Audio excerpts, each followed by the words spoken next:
Well, let's bring you the latest on one of the developing stories today, and that is the future of Nicola Sturgeon and the SNP. She was, of course, questioned by police over the weekend. Some questions about whether or not she shall stay at the party or whether she will be suspended. We've heard in the last few minutes that the SNP are saying that she will not be suspended. Let's talk to Sky's Conor Gillis, who joins us now from Hamilton, where Scottish Labour is out campaigning. Conor, she's staying for the time being, it seems.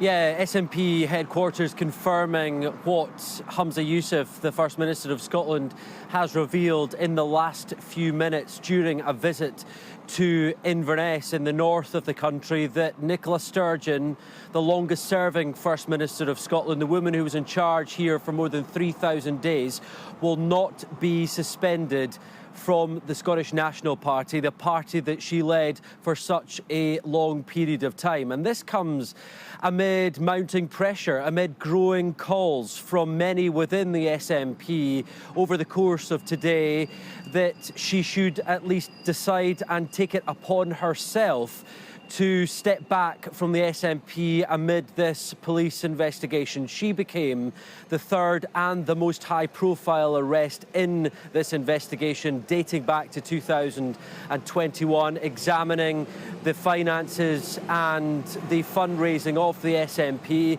Yesterday, she was detained for a period of more than 7 hours and faced a number of questions from those detectives around the funding and the finances of the SNP. Let's remember her husband, the one-time long-standing chief executive of the SNP, Peter Murrell, was arrested a number of months ago. He too was released without charge pending further inquiries.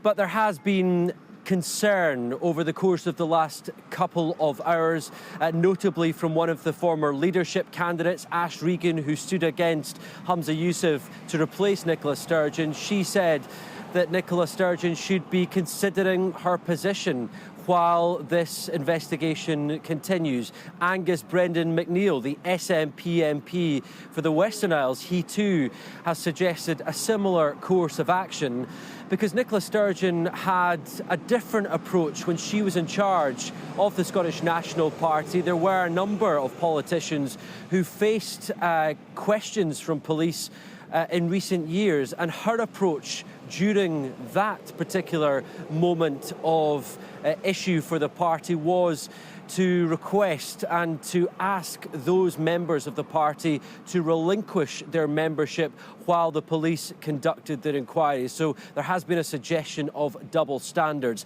Why are we here in Rutherglen? Well, this is where Scottish Labour is looking to capitalise on the political misfortunes of the SNP over the course of the last couple of months. There could be a looming by-election here. The one-time SNP MP, Margaret Ferrier, who travelled to Westminster and travelled various places here in central Scotland while she had coronavirus and was subsequently found guilty of that. Well, there could be a by-election looming to replace her.